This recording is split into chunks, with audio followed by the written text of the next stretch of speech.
Nah, tapi lama-lama nih ya, kita lihat udah jadi oportunis. Udah Makin bergerak. lama makin terobsesi Ya, ya. terobsesi. Jadi bukan lagi sekedar akselerasi. Iya, ketika mereka main Main itu kan? terus saling komunikasi di lapangan Ya. pakai bahasa Inggris gitu Ya, maksudnya. Atau nggak- bahkan bahasa aslinya mereka. Nah, bahkan bisa bahasa Belanda. Kalau semuanya Belanda, bisa aja timnas Indonesia, tapi di lapangan bahasa itu bahasa Belanda.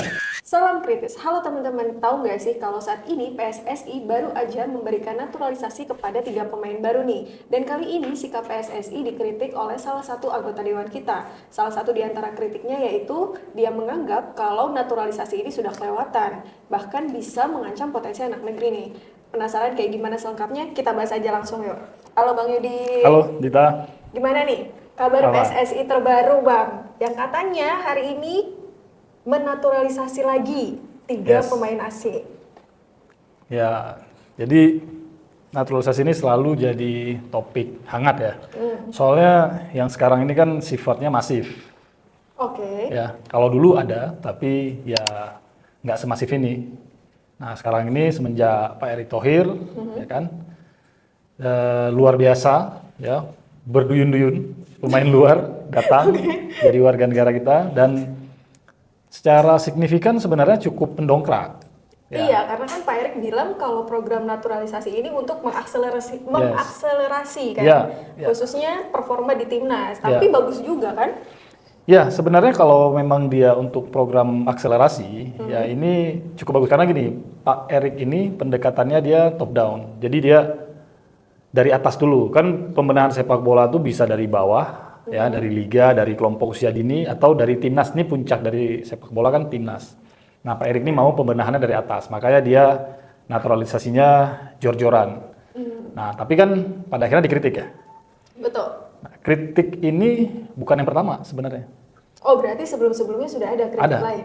Tahun lalu tuh ada Bu Anita Jakoba dari Partai Demokrat itu mengkritik. Nah, tapi ini masalahnya. Sekarang siapa yang berani ngeritik naturalisasi, itu pasti dapat serangan dari fans garis keras timnas. Oke, kenapa bisa sampai dapat serangan fans garis keras ini? Ya, mungkin banyak ini ya, kalau ada yang sebagian menganggap ini fans karbitan, ibaratnya mereka ini baru aja nonton atau ngefans sama timnas baru-baru ini dan lagi hebat-hebatnya Oh, gitu. berarti mereka tahu timnas saat di program akselerasi ini yang Ya, banyak pemain baru-baru ini naturalisasinya paling, itu. ya. Oke, oke. Kalau orang yang udah lama nih ngikutin timnas dari tahun 90-an misalnya ya, itu biasa menghadapi kritik-kritik kayak gini itu karena memang ya kita tahu lah gimana perjalanan timnas ini dan serangan-serangan ini tuh lumayan apa ya, cukup radikal ya, kalau kita bilang ya. Bahkan bisa sampai ke ancaman fisik itu bisa. Ada yang dilempar ya, mantan pemain itu dulu pernah mengkritik itu dilemparin pakai telur atau apa gitu, lupa. Oke. Ya, tapi kali ini yang ngeritik cukup senior ya, Habib Syarif Muhammad dari PKB. Kayaknya kalau dilemparin takut ini kan? Kualat. Kualat, bener. Habib. Lebih ketakut kualat sih sebenarnya. Ya. Nah, tapi kita juga harus lihat ya gimana program ini. Kalau kita katakan akselerasi ya, itu masih boleh lah. Kan gini, kalau mau mencapai satu tujuan tuh nggak lepas dari 3 keadaan. Idealis, realistis, atau oportunis nih. Iya. Ya, udah terobsesi gitu kan. Ya buat orang-orang yang idealis mungkin menganggap naturalisasi ini nggak perlu atau bahkan berbahaya. Karena salah satunya bisa mengancam nasionalisme Ya. kita gitu. Karena dilihat semakin berkurang nih pemain lokal yang ada di lapangan, Ya. khususnya saat timnas main. Ya. Jadi buat orang yang idealis itu tetap menolak dan ada.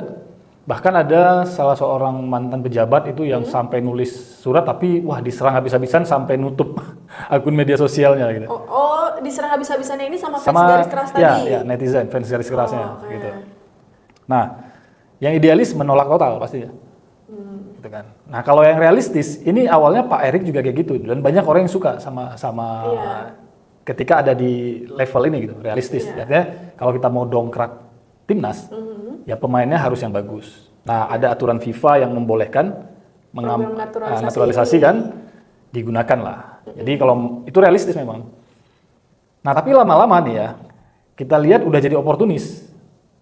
Udah makin bergerak. lama makin terobsesi. Ya, terobsesi. Jadi bukan lagi sekedar akselerasi, tapi benar-benar sekarang itu berusaha mencari dimanapun gitu pemain-pemain yang ada darah keturunan di berbagai belahan dunia. Ibaratnya sekarang aja nih, kalau yang sekarang itu pertandingan terakhir itu sekarang 9 orang di lapangan. Oh, sepak bola ini kan 12 berarti. 11. Oh, 11, 11 orang. Ya. 9 naturalisasi, tinggal 2 pemain lokal. Ya kan? Oke. Dan itu pun 9 itu masih banyak lagi di cadangannya. Bukan 9, udah belasan sekarang jumlahnya gitu.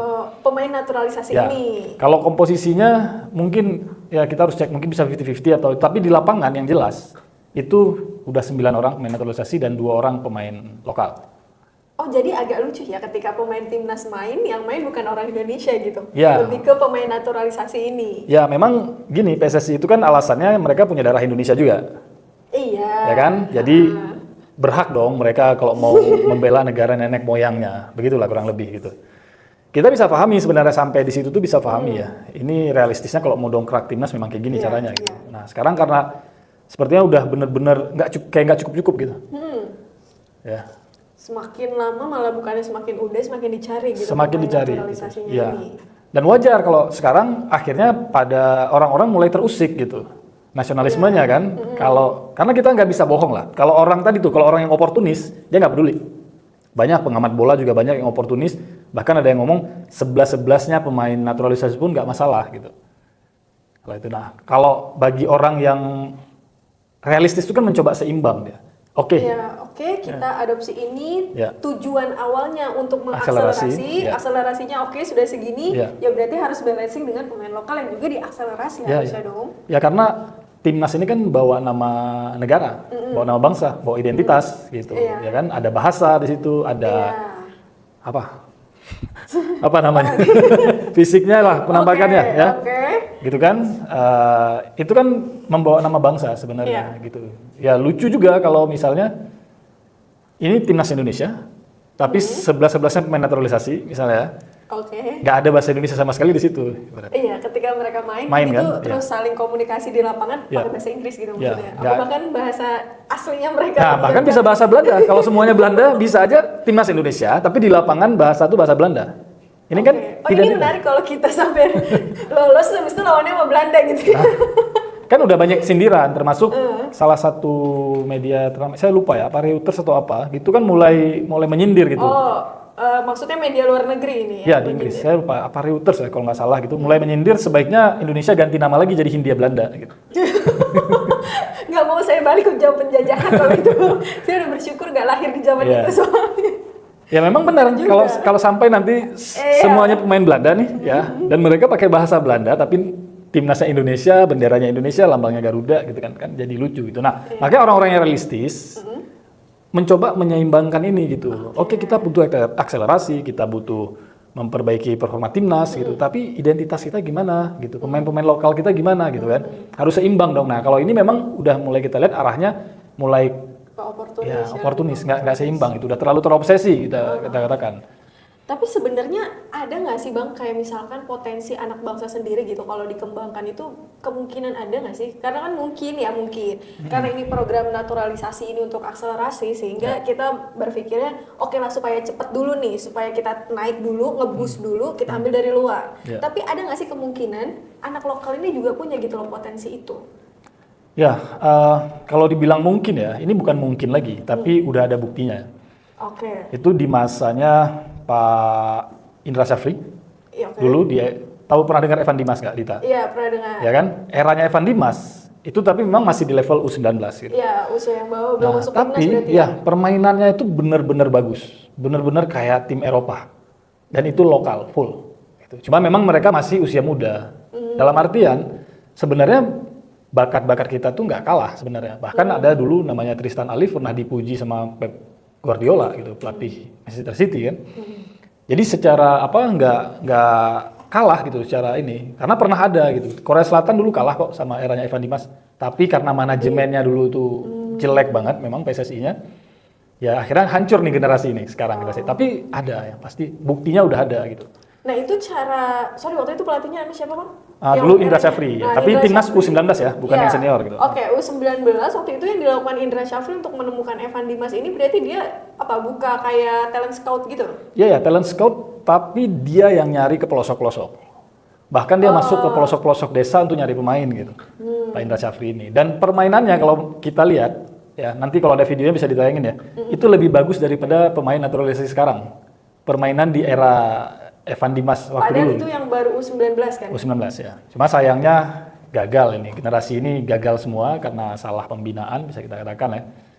Tapi yang jelas ada kok pemain lokal kita. Iya, berarti kan tidak menutup potensi pemain lokal kita pun punya gitu loh. Ada gitu loh yang punya bakat untuk bermain sepak bola dengan bagus. Apalagi kalau misalkan kisahnya tadi, contohnya Evan Dimas. Berarti kan dia memang sudah bagus dari awalnya nih. Ada bakat, cuma kesalahan manajemen aja. Iya. Berarti mungkin kalau misalkan di eranya yang saat ini sudah pakai program naturalisasi, berarti kan ada orang luar yang kita anggap bakat main bolanya ini lumayan lah. Kalau kita cari lagi pemain lokal yang punya bakat seperti Evan Dimas, kalau disatuin berarti bakal luar biasa di timnas kita. Iya, makanya tadi itu harus seimbang ya. Jangan terlalu jor-joran karena naturalisasi ini kita harus lihat dari berbagai sisi lah. Gak bisa cuman kita oportunis nih mau masuk Piala Dunia, mau peringkatnya naik, cuman sebatas itu tuh terlalu sempit ngelihat. Karena bola ini bukan cuman sekedar permainan sekarang, tapi dia bawa nama bangsa, bawa identitas bangsa gitu. Jadi harus dilihat dari segala sisi. Dan ini kan bukan kita nggak setuju gitu. Ini udah cukup banyak gitu loh sekarang. Udah di lapangan tuh udah 9 orang gitu dan belum lagi cadangannya dan sekarang nambah 3. Nanti mau nambah lagi nih katanya rencananya gitu kan. Benar. Sebenarnya bukan kita nggak setuju dengan naturalisasi tadi, balik lagi yang Mbak Indri bilang, tapi ya tetap kita harus melihat bahwa potensi anak bangsa ini ada loh sebenarnya yang punya bakat seperti itu gitu loh. Karena mungkin dulu kesalahan manajemen, karena sudah ada historinya ya, dulu kesalahan manajemen, dan saya nggak bisa bayangin kalau sekarang dilakukan dengan cara yang sama, mungkin ada talent scout atau mungkin ke pelosok-pelosok daerah itu dan ketemu nih potensi anak bangsanya disatukan dengan manajemennya Pak Erick Thohir yang luar biasa bagus ini kan. Betul. Jadi kita bisa tetap tuh menyeimbangkan antara akselerasi dengan potensi anak bangsa yang juga nggak akan tenggelam. Gitu ya kan. Ya kalau tadi kita bicara tiga level ini, kalau bisa jangan sampai masuk ke oportunis lah.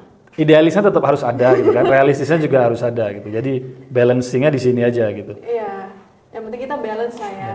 Jadi bukan berarti nih teman-teman, kita bukan berarti menolak program naturalisasi, bukan ya Bang Yudi, bukan. Kita menganggap naturalisasi itu bagus kok, apalagi kalau untuk mendongkrak prestasi, prestasi dan performa timnas Indonesia, dan bahkan sampai saat ini bisa masuk ke FIFA, ke Piala Dunia ya. Ya bersaing lah. Bersaing.